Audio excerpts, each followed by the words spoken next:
Selamat pagi, salam sejahtera. Ini satu pendedahan dan juga tindakan SPR yang paling menggemparkan Malaysia.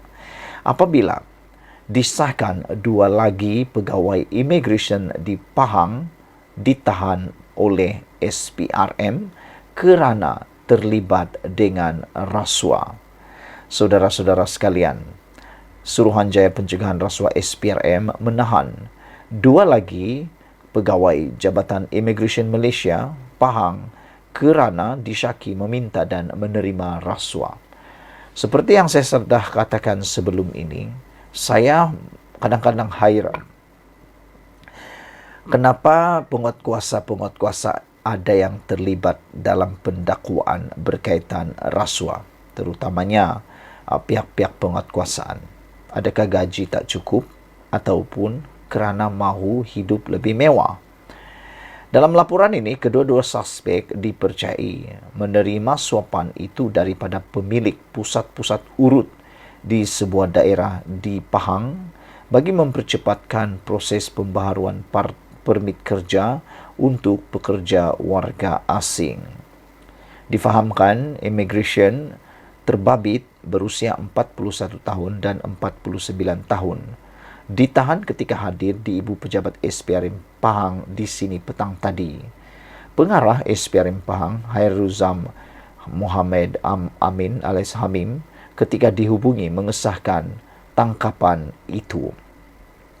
Katanya, dua suspek terbabit ditahan bagi membantu siasatan mengikut Seksyen 17 dalam kurungan E Akta SPRM 2009. Semalam, seorang pegawai Jabatan Immigration Malaysia Pahang berusia 37 tahun ditahan kerana disyaki meminta dan menerima rasuah lebih RM500,000 daripada pemilik pusat hiburan, pusat urut, pemilik kebun dan pemilik kilang kayu di sebuah daerah di negeri ini.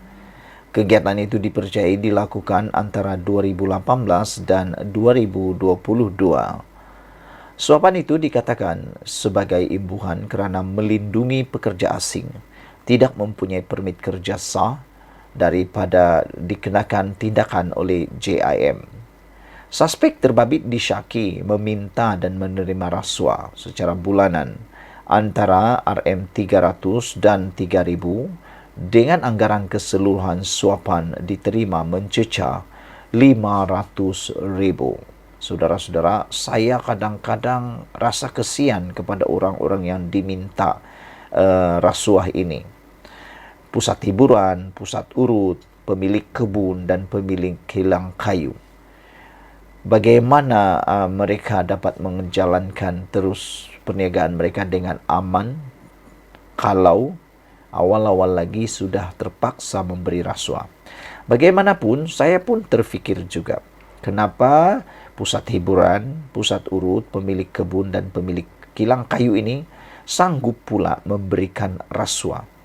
Yang menerima pun salah, yang memberi pun salah. Walaupun menurut laporan ini mereka memberikan rasuah kerana untuk proses mempercepatkan pembaharuan permit kerja untuk pekerja warga asing. Ini semua berkaitan dengan keuntungan. Mereka mahu pekerja asing dapat diberikan permit dengan segera. Jadi dengan kata lain, mungkinkah tidak mengikut prosedur dan undang-undang? Tidak ikut SOP, itu persoalannya. Apabila tidak ikut SOP, akan lebih banyak masalah sebenarnya yang boleh timbul. Sekian dulu untuk kali ini. Ikuti terus ulasan selepas ini. Selamat pagi, salam sejahtera. Terima kasih kerana bersama dengan saya di Nazilin Unity Channel. Ini satu keputusan dan pendedahan daripada Azalin Naqwan Said, Menteri Undang-Undang kita. Apabila beliau menyatakan keputusan ini, hampir kita semua tak boleh percaya dan kita tertanya-tanya, apa sebab keputusan ini diambil dan kenapa ianya diambil? Ini apabila disahkan sendiri oleh Azalin Naqwan Said bahawa 16 kes berprofil tinggi digugurkan Peguam Negara. Menjadi tanda tanya kepada kita semua ialah apa 16 kes yang berprofil tinggi itu dan mengapa ianya telah digugurkan. Itu persoalan yang besar yang bermain dalam kalangan netizen pada waktu ini. Anda bagaimana? Adakah Anda juga seperti kami yang tertanya-tanya, apa 16 kes berprofil tinggi itu dan siapa orang yang terlibat? Sebelum saya sampaikan kepada Anda pendedahan kali ini, jangan lupa tekan butang subscribe dan share video ini. Kata Azalina Uthman Said, sebanyak 16 kes berprofil tinggi digugurkan oleh Peguam Negara sejak 2018 sehingga kini di bawah Fasal 3 Perlembagaan 145 Perlembagaan Persekutuan. Saudara-saudara sekalian, 16 kes berprofil tinggi ini sebenarnya telah berlaku digugurkan sejak 2018 lagi. Ianya berkenaan dengan Fasal 3 Perkara 145 Perlembagaan Persekutuan. Menurut Azalina Uthman Said, Menteri di Jabatan Perdana Menteri Undang-Undang dan Reformasi, beliau memberikan hujah bahawa memberi Perkara 145 Perlembagaan Persekutuan memberi budi bicara kepada Peguam Negara untuk membuat keputusan bagi memulakan, menjalankan atau memberhentikan apa-apa prosiding bagi sesuatu kesalahan. Beliau berkata, daripada 16 kes itu, Mahkamah memerintahkan 13 kes dilepas dan dibebaskan daripada pertuduhan dan 3 kes lagi dilepas tanpa dibebaskan di bawah Seksyen 254 dalam kurungan 3 Kanun Tata Cara Jenayah.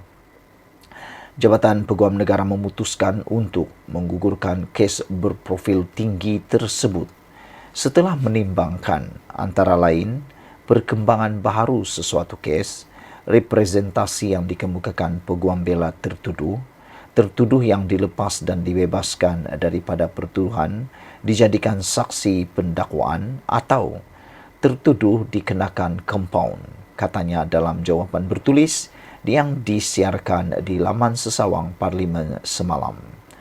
Beliau menjawab soalan dikemukakan Tan Sri Abdul Hadi Awang, PN Marang, yang meminta Perdana Menteri menyatakan apakah jaminan kerajaan agar Peguam Negara tidak menarik balik kes berprofil tinggi yang sedang dibicarakan di mahkamah.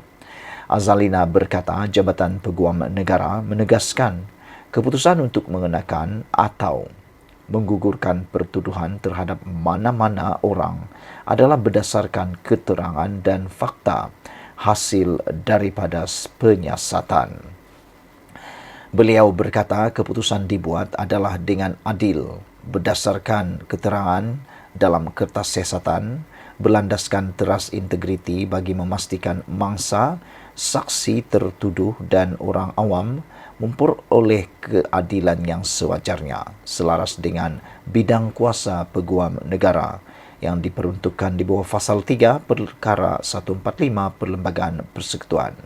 Saudara-saudara sekalian, ini satu pendedahan yang mengejutkan kita apabila Azalina Uthman Said sendiri memberikan kenyataan dan juga mendedahkan 16 kes berprofil tinggi digugurkan Peguam Negara.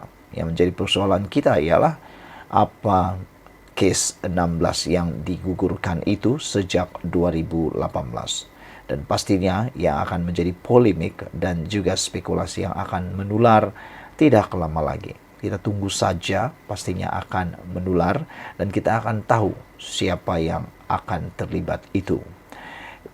Peruntukan itu menurut Menteri Jabatan Perdana Menteri Undang-Undang dan Reformasi, Datuk Seri Azalina Uthman Said, memberi budi bicara kepada Peguam Negara untuk membuat keputusan bagi memulakan, menjalankan dan menghentikan apa-apa prosiding bagi sesuatu kesalahan. Ikuti terus ulasan selepas ini.